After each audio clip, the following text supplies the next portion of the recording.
आइए हम छोटी सी प्रार्थना के द्वारा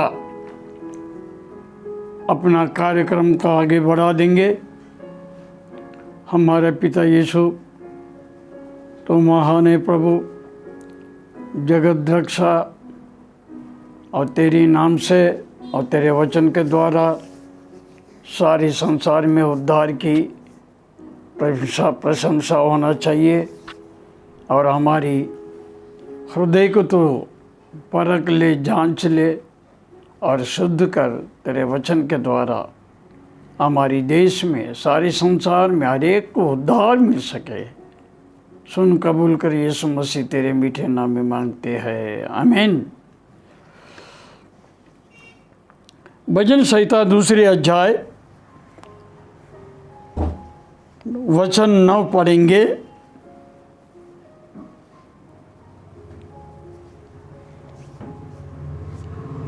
ये यीशु परमेश्वर का अभिषिक्त राजा ने प्रार्थना की,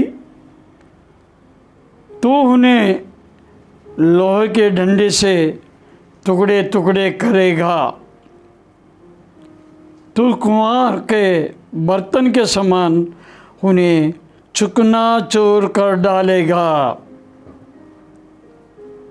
ये तो अभिषिक्त राजा के वचन है, राजा की प्रार्थना है।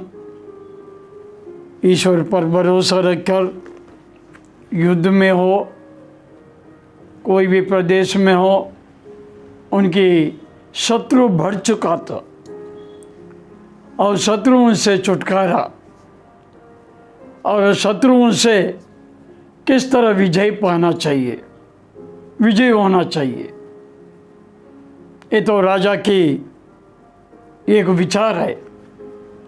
इसलिए प्रार्थना में करता है, जो कुम्हार का बर्तन कैसे चूर चूर हो जाता है, वैसे मेरे शत्रुओं को तो चूर चूर करने वाला है।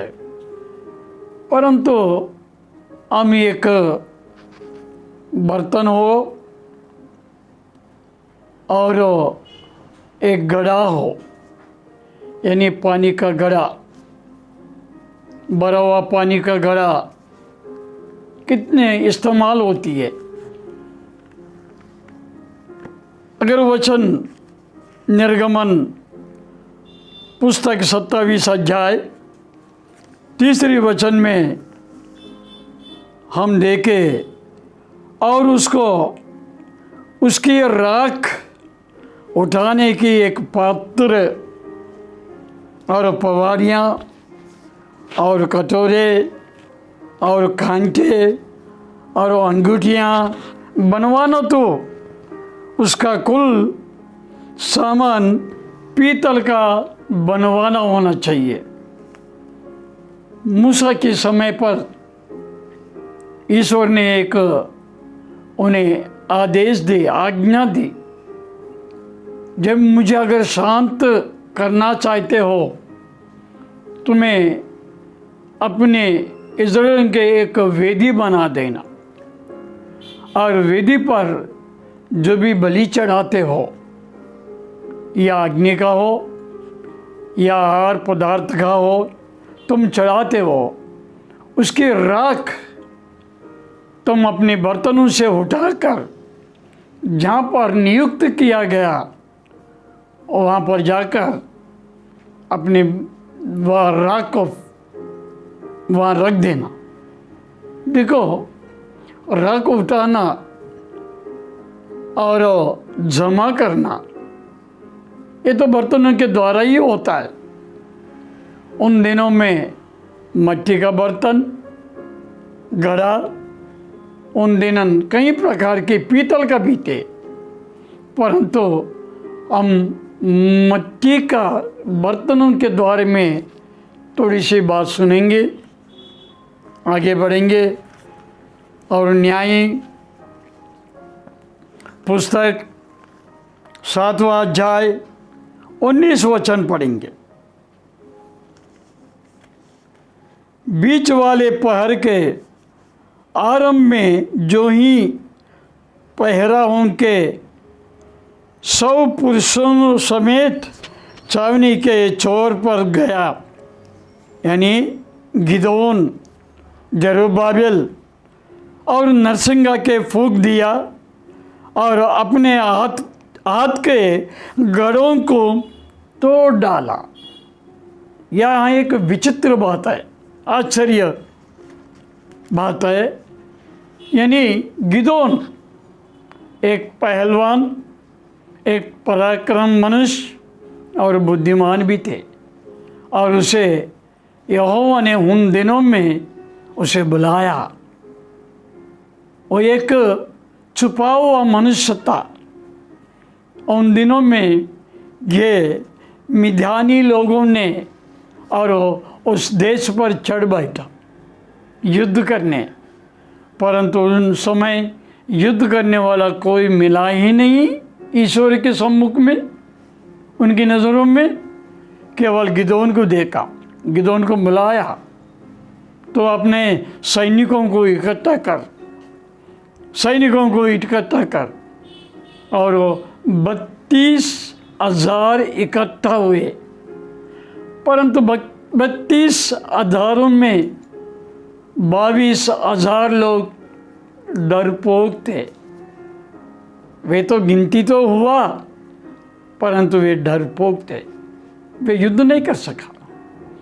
बाकी 10,000 लोग बचे थे। ईश्वर ने गिदोन से कहा, ये 10,000 में भी कई लोग काम के आदमी नहीं, और उनमें से एक परीक्षा देकर, यानी पानी का पीने का परीक्षा देकर 300 आदमी को उसने अपनी गिनती में रखा, चुना केवल 300। ये 300 आदमी से लेकर गिदोन युद्ध करना चाहिए, मिद्यानी लोगों को भगाना चाहिए। कैसे भगाएंगे 300 आदमी से? और उनकी हथियार क्या है? हथियार ऐसी है, एक गड़ा, एक मशाल, एक नरसिंगा, ये तीनों चीज़ लेकर युद्ध करना चाहिए। कितना नामुमकिन, ये तो बहुत ये है, बहुत मुश्किल की बात है, परंतु यहोवा ने जो कहा वैसे ही गिदोन ने की। उसी तरह 300 आदमी को 3 भाग किया।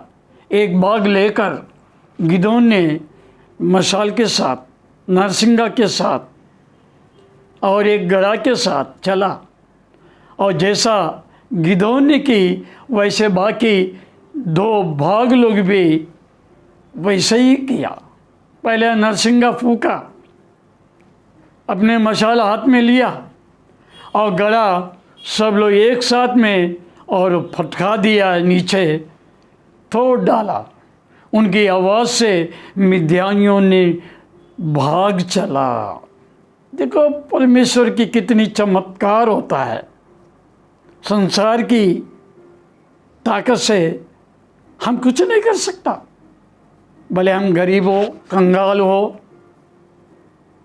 कुछ भी हो, हम नादान हो, परंतु जो यहोवा के वचन के द्वारा बड़े बड़े काम भी हम कर सकते हैं, उन दिनों में की। इसीलिए रूत नामक पुस्तक और एक वचन, 2 अध्याय 9वां वचन हम देखे, जिस खेत को वे लौनी हो उसी पर तेरी ध्यान बांधा रहे, और उन्हीं के पीछे पीछे चला करना। क्या मैंने जवानों को आज्ञा दी, आदेश नहीं दिया कि वे तुझे तंग ना करे, और जब जब तुझे प्यास लगे तब तो जहाँ रखा हुआ घड़ों में जो पानी भरा हुआ है वो पानी तो पीते रहना। कौन किससे कहा, ये हमें जानकारी होना चाहिए। यानी बेतलेहम में बहुत बड़ी अच्छी धनी, पर उसका मन बहुत शुद्ध है ईश्वर के लिए। इसीलिए और रूत से कहता है, कोई किसी के खेत में ना जाना, मेरा ही खेत में रहना, और कहीं मत जाना, ऐसा कहता है लौने। यानी तुम्हारी सास के लिए और तुम्हारे लिए। और मैंने जवानों को आज्ञा भी दी, तुझे कोई हाथ ना लगाए। अगर तुझे प्यास लगे, वह पात्रों में यानी घड़ाओं में पानी भरा हुआ है तो जाकर पी लेना। कितनी आज़ादी दी। इसे और भी कई तरीके से हम सोच विचार करें, हमारी मन भावना बदल जाती है।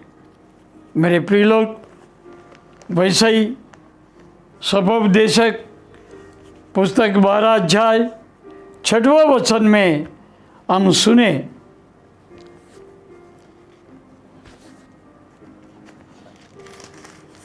ये जो अपनी जवानी के दिनों में अपने सृजनहार को स्मरण रख, परंतु इससे पहले कि विपत्ति के दिन, अकाल के दिन, अगर ईश्वर की आगमन के दिन और वे वर्ष आए और जिनमें तू कहे कि मेरा मन इनमें नहीं लगता, अगर ईश्वर की आज्ञाओं को पालन ना करे, खाए पिए मरे, वैसा नहीं, खाए पिए जियो। ये वचन ऐसे कहती है और इसमें बहुत अच्छे वचन है।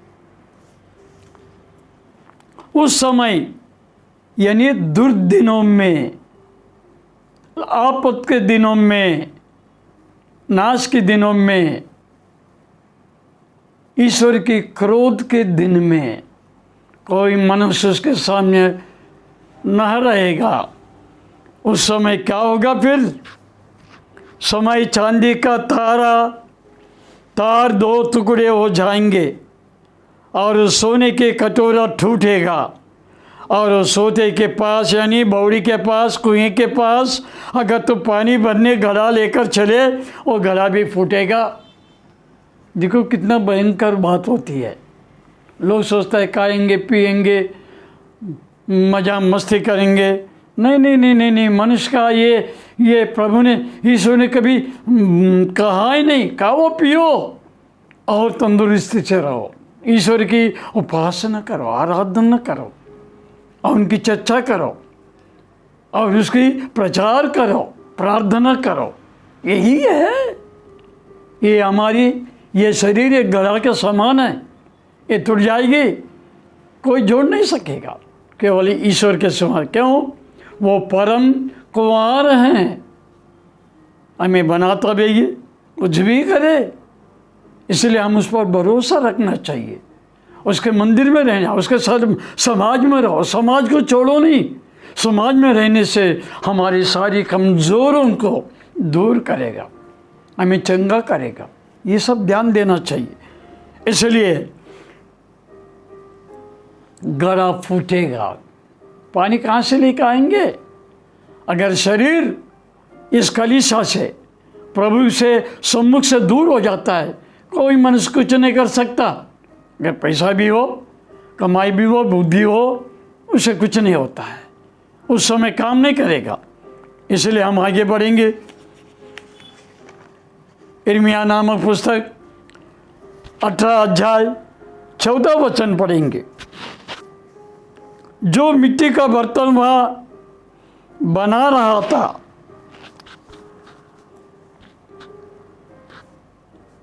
यानी कौन? कुंवार, और उसे बना रहा था वह बिगड़ गया। तब उसने उसी का दूसरा बर्तन अपनी समझ के अनुसार बना दिया है। यानी यिर्मयाह से यहोवा ने कहा, तो चल कुम्हार के घर चल, वहाँ जाकर खड़ा रहा और कुआं ने क्या करता है वो देख ले। और जाकर देखने लगा और कुंवर ने उसके सारे पर सिरा पर और एक बहुत बड़ी अच्छी घड़ा बनाया, पर वह घड़ा उसके हाथों में टूट गई, अलग अलग हो गई। परंतु उस कुंवर ने उसी मिट्टी से और बहुत बड़ी सुंदरता उनके मन से और कुंवर ने वो एक घड़ा बनाता है या पात्र बनाता है। इसलिए हमारे यहोवा परम कुंवारा, हमारा शरीर उसी का है। हमारी ये शरीर मिट्टी है, ये मिट्टी भी उसी का है। हमें वो बीमार भी पड़ा देता है और चंगा भी करेंगे, घायल भी करता है और शुद्ध भी करेंगे, स्वस्थ देंगे। हमारे यहोवा ईश्वर यीशु, हम भरोसा रखना चाहिए। ये लोगों को बताने के लिए यिर्मयाह को एक दृष्टांत बताया। हम अपने ईश्वर यीशु को भूले नहीं। हम एक घड़ा के समान है, इसे संभालने वाला तू नहीं, तेरा धन नहीं, तेरा संसार भी नहीं। इसे संभालने वाला केवल यीशु ईश्वर होता है। वैसे ही मार्कुस सुबह सुसमाचार में 14 अध्याय 13 वचन हम पढ़ेंगे। उसने अपने चेलों में से 2 को यह कहकर भेजा, नगर में जाओ और एक मनुष्य जल का घड़ा यानी पानी का एक पात्र उठाए हुए और तुम्हें मिलेगा, उसी के पीछे हो चलो। कितनी अद्भुत बात है। हमारी कमी, हमें जो ज़रूरत है, संसार के माँ बाप भी नहीं दे सकता, कोई नहीं दे सकता, धन वाला भी नहीं, कोई दयावान भी नहीं दे सकता। मगर हमारा सारी प्रकार की और सब विषयों को पूरा करने वाला केवल ईश्वर यीशु होता है। विश्वास करो आज ही। इस घड़ा तुम्हारी नहीं, अपने मन से कुछ भी करे, कहीं भी चले, कुछ भी करे नहीं, यीशु की आज्ञा अनुसार, उनके वचन के नियम के अनुसार चलना चाहिए। कितने अच्छा। यानी फसह मूसा के समय पर फसह इजिप्ट मिस्र देश में बनाया गया। उस फसह को अख़मीरी रोटी खाना, अख़मीरी रोटी खाना, और उन्हें सिखाया। वो रोटी खा ले, उसके पर्व मना लो, हर साल कई वर्षों के बाद ऐसा नियम उसे दिया गया। परंतु यीशु ने भी उस फसह को फसह के दिन खाना चाहिए, मगर जगह नहीं। लोमड़ियों को जगह है, पक्षियों को जगह है, पर मसीहा अपनी सर रखने को भी जगह नहीं। कितनी गरीब नहीं, और एक ईश्वर का स्वरूप होती है। हम भी ऐसे ही करने चाहिए। हमारे पास कुछ भी हो, दयावान, दीनता और हर एक आज्ञा को पालन करना, ये हमारा जीवन में होना चाहिए। इसलिए यीशु ने कहा, हम चेलों ने यीशु से पूछा, हम कहाँ फसह की बंदोबस्त कहाँ करें? जाओ, एक नगर में जाओ, और जाते ही तुम्हें एक मनुष्य दिखेगा, पानी का घड़ा लेकर उठाकर वो चले जाएंगे, और उसके पीछे तुम हो चलो। जहाँ जाता वहाँ उस घर की स्वामी से कहो, देखो प्रभु फसह के लिए तैयार हो रहा है और उसके लिए जगह कहाँ है, वो तापुर तुम्हें जगह देगा, वहीं बनाओ। वैसे ही हुआ। यानी एक सूचना, एक पानी का घड़ा की सूचना चलो को दी, उसी प्रकार काम भी हो गया। मेरे प्रिय लोग, आखिरी वचन यूहन्ना सुसमाचार 4 अध्याय 28 वचन हम पढ़ेंगे। तब स्त्री अपना घड़ा छोड़कर नगर में चली गई और लोगों से कहने लगी, आजा आजा, मैंने क्रिस्त को देखा, मसीहा को देखा। कितनी अद्भुत बात है। आइए, ये यीशु और नागरिक और सामरी स्त्री का बारे में सब लोग जानते हैं, क्योंकि सामरी नगर पापों से भरी हुई नगर है। ये स्त्री पाप करने लगी, परंतु याकूब के कुएं के पास चला पानी के लिए घड़ा लेकर। यीशु ने वहाँ दर्शन दी, मुझे भी पानी दे पीने के लिए। मगर वो स्त्री ने कहता है, तू तो दिखता है यहूदी और मैं सामरी स्त्री, मैं तुझे कैसे पानी पिला सकता हूँ? ठीक है, मत पिलाओ, मैं जो पानी देता हूँ एक बार पिए तो जीवन भर तुम्हें प्यासा नहीं होगा। वैसा कहा। उस स्त्री ने कहता है, मुझे भी दे दो। कितनी आशा है। क्या ये याकूब का, हमारा पितरों की ये कुएं से भी तो बढ़ के है। वैसे भी पूछे, मुझे भी दे, जाओ तेरे पति को लेके आओ। मुझे पति नहीं, वो है पाप में डूबी हुई है, पापों में डूबी हुई है। मगर वो सच बोली, अपनी पापों को कबूल की, गुनाहों को कबूल की, और यीशु ने उससे बातचीत की। उसी समय अपनी उस कुएं के पास घड़ा छोड़कर नगरों में जाकर गवाही देने लगी। अगर तुम्हारा मन स्वच्छ हो, हमारी मन आमीन आमीन कहिए। हम अपना घड़े के बारे में नहीं, इस शरीर के बारे में, सुख जीवन के बारे में मत सोचो। ये घड़ा हमारा प्रभु का है। ये घड़े से अच्छे कामना करना चाहिए। ये छोटी से वचन प्रभु आशीष दे। आमीन। आइए, हमारे पिता यीशु मसीह, हमारा शरीर तेरे लिए एक घड़ा है प्रभु, और तेरी इच्छा के अनुसार इसे बना दे ताकि तेरे काम में हो। ये प्रार्थना तो सुन कबूल कर। यीशु बहुत ही मूल्य नाम से मांगते हैं। आमीन। God bless. Best of luck.